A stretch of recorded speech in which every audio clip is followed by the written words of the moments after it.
మహిళా శిశు దివ్యాంగుల వయోవృద్ధుల సంక్షేమ శాఖ పోలీస్ శాఖ ఆధ్వర్యంలో వేములవాడ హంసిని ప్రైవేటు పాఠశాలలో పోక్సో చట్టంపై శుక్రవారం అవగాహన కార్యక్రమం నిర్వహించారు. పట్టణ సిఐ వీరప్రసాద్, మహిళా సాధికారత కోఆర్డినేటర్ రోజా విద్యార్థులకు పోక్సో చట్టంపై గుడ్ టచ్, బ్యాడ్ టచ్, బాల్య వివాహాలు, minor driving, child related issues, షీటింగ్ నెంబర్, అదేవిధంగా చైల్డ్ హెల్ప్ లైన్ 1098 మీద అవగాహన కల్పించారు. ఈ కార్యక్రమంలో SI Ramesh, Ramya, DCPU counsellor Srikanth, పాఠశాల ప్రిన్సిపల్ సంతోష్ పాల్గొన్నారు.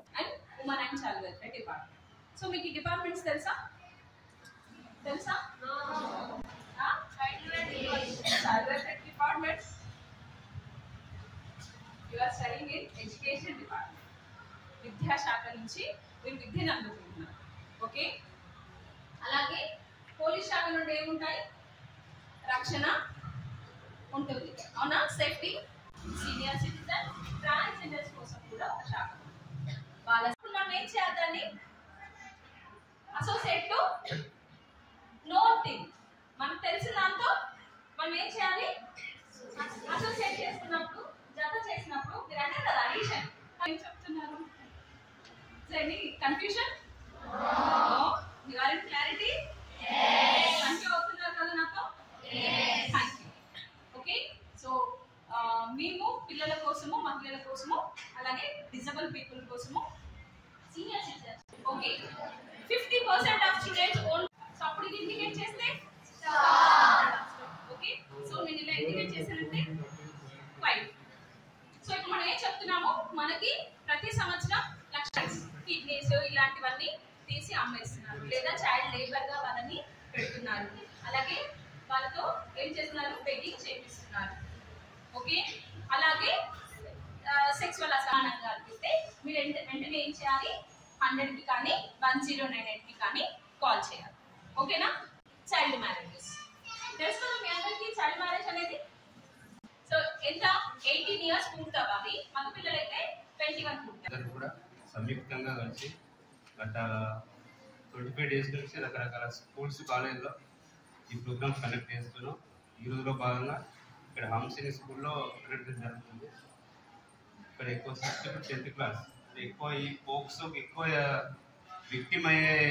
విక్టిమైజ్ అయ్యే పిల్లలు మోస్ట్లీ 8th క్లాస్ నుంచి వెళ్ళి ఎబవ్ ఉంటారు ఎక్కువ.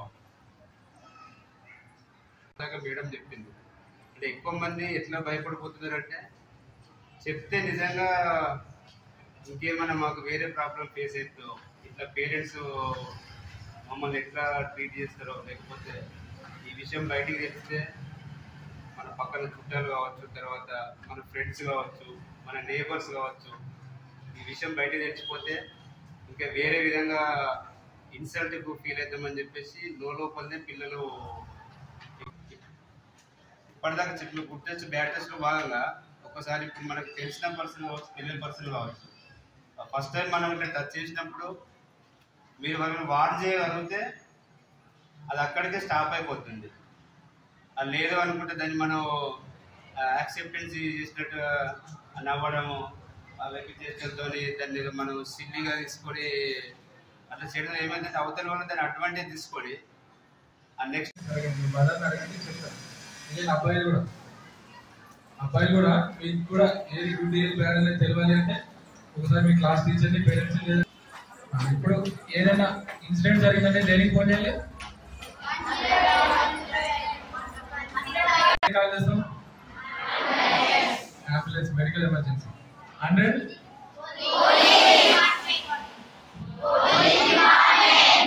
అనేది ఒక పోలీస్ డిపార్ట్మెంటే కాదు. మీకు దేనికి కాల్ చేయాలి అని తెలియనప్పుడు మీరు 100కి కాల్ చేస్తే ఫైర్ యాక్సిడెంట్ అవ్వచ్చు, ఏదైనా ఈవిటీసింగ్ అవ్వచ్చు, ఏదైనా నేచురల్ కలామిటీ, ఏదైనా ప్రకృతి విపత్తు, ఏదైనా ఫ్లడ్డింగ్ అనేది వచ్చి ఉండొచ్చు, ఇంకోటి ఉండొచ్చు, ఎవరైనా సూసైడ్ చేసుకుంటే కవర్ అయిపోవచ్చు. మీరు సడన్గా ఏ నెంబర్కి కాల్ చేయాలనేది ఆ టైంలో తోచకపోవచ్చు. అప్పుడు దేనికి కాల్ చేయాలి? 100కి కాల్ చేయాలి. పర్టికులర్గా ఒక పీరియడ్ ఆఫ్ టైం నుంచి, ఒక వారం రోజుల నుంచి, 10 నుంచి, నెల, ఒక 1 year నుంచి, ఇంకా ఎక్కువ ఎవరైనా ఒక వ్యక్తి మిమ్మల్ని వేధిస్తున్నాడు, మీరు ఎంత పడుతున్నాడు, మీకు చాలా ఇబ్బందిగా ఫీల్ అయిపోతున్నాడు, అట్లాంటి దాంట్లో స్పెసిఫిక్గా కంప్లైంట్ చేయడానికి ఎవరికి చేయాలి? ఇప్పుడు మేడం గారు చెప్పారు కదా, 1018 నెంబర్ కానీ లేకపోతే స్విగ్గీ నెంబర్కి కానీ దానికి చేయాలి. అప్పుడు కూడా మీకు